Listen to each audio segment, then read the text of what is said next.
back to KP's Kingdom, cooking with KP. Today I'm going to show you something, my take on the Australian pub favourite, the Parma. Normally you get a chicken Parma, this is a turkey Parma. Let's get on with it. The first thing we need to do is make our sauce. So here I've got 400 grams of chopped tomatoes. I've just bought those in a can. Nothing wrong with those at all for making a sauce. Put that straight into a little blender or mix master. Put your lid on, of course, and simply going to blitz those up for about 30 seconds or so, and that's going to make a really nice, thick, authentic puree. I've got my saucepan on, simply just going to put that beautiful tomato that we've just made straight into the pan. Very, very simple, just like that. Yum. And we're going to need some salt. Now those tomatoes that I bought were salt reduced, that way I can play with the flavour and get it to where I need to. A little bit of white pepper as well, that can go in. Very, very simple. We're going to just slowly cook that up over a course of around about 35 to 40 minutes. Getting towards the end now, we're just going to put in 2 tablespoons of tomato paste concentrate. Give that a bit of a stir through, and you can see how that colour has really gone nice and dark. It should look a little bit like that. I'm going to put that aside, turn off the heat, they will thicken up. Here I've got a little bit of milk, and I've got 3 eggs that I'm using. I'm just going to mix those up. I've got some breadcrumbs. Use the breadcrumbs of your choice. Add a little bit of salt, a little bit of white pepper once again, and we're seasoning the flour. We're not seasoning the meat this time around.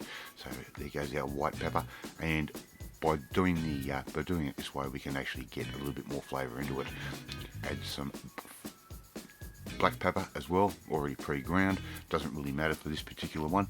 I've got some turkey breast strips. You can buy those at your supermarket at times. If not, get turkey breasts and just get your knife and cut these into nice little steaks. Give them a little bit of a whack with your kitchen mallet. I'm going to dunk those turkey breast pieces or strips into our egg wash, just like that, and then straight into our flour. Very, very simple, very, very basic. And coat those with the breadcrumb completely. We're basically making a schnitzel. Very, very simple, easy schnitzel to make. So just keep making sure there are no bald patches on these. If you want to dunk them back into the egg again and then put more breadcrumb on top, you can. It'll just make it a very, very thick crumb. So just continue with the rest of your turkey breast pieces or strips, and believe it or not, this does go a long way. It's quite filling, this particular meal. Right, a little bit of oil in my pan, around about, let's say 3/8 of an inch, 10 millimeters, half an inch, 12 millimeters, and we're simply just going to cook these off at a medium-high heat. They're only going to take a couple of minutes per side. As soon as they start to go golden brown, just like that, we can actually remove those, put those aside. These are going to go back into the oven for a little while, so they will continue cooking if you've undercooked them a little bit. But because they are so thin, they will cook quite quickly.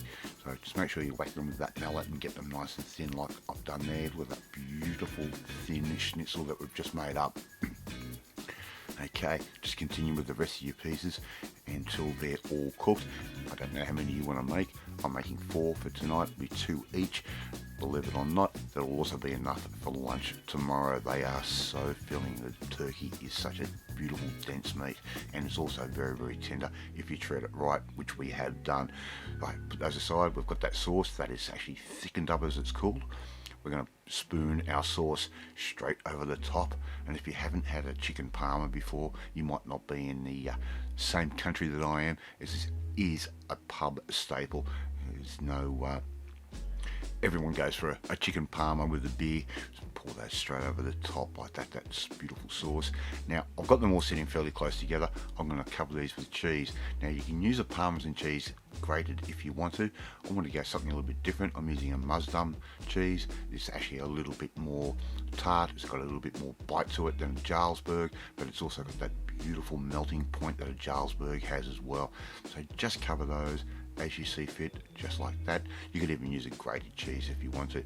My oven is sitting at quite a high rate. We're sitting up over the 200 mark. You could even put these under the grill or under the salamander, up to you. I'm going to fry off some fries, some onion rings, and serve them up on these nice big plates here like this, including the one with the chip in it.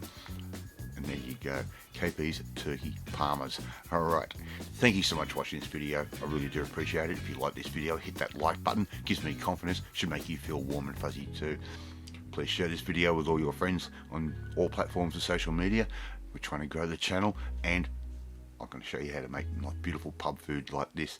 Don't forget to hit that notification bell. You'll be notified every time a new video goes up. But you want to learn how to make really cool pub food like this? Well, you need to come and join the family, my family. Hit that subscribe button and you'll never miss another one of my videos again.